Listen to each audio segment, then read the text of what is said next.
11 மருத்துவக் கல்லூரிகள் 11 மருத்துவக் கல்லூரிகள் கொடுத்தது பாரத பிரதமர் நரேந்திர மோடி அவர்கள்.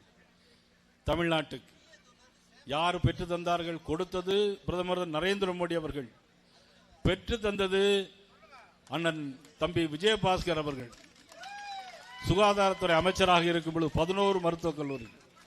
இதை யாராலும் மறுக்க முடியுமா? யாராவது மறுக்க முடியுமா? அன்னைக்கு சுகாதாரத்துறை அமைச்சராக இருந்தது யார்?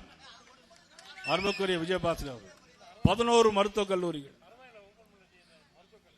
பெற்று தந்தது நமது அண்ணன் எடப்பாடி அவர்கள். அமைச்சராக இருந்தது தம்பி விஜயபாஸ்கர் அவர்கள்.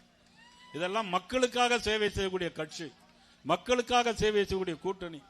ஒன்றும் தரல, மத்திய அரசு ஒன்றும் தரலன்னு சொல்றாங்க. 14 கோடியே 80 லட்சம் ரூபாய் தமிழ்நாட்டிற்கு கொடுத்தது பாரத நரேந்திர மோடி அவர்கள். அதில் வாங்கி தந்தது மதிப்புக்குரிய பாதி வாங்கி தந்தது அண்ணன் எடப்பாடி அவர்கள் என்பதை யாரும் மறந்துவிட முடியாது.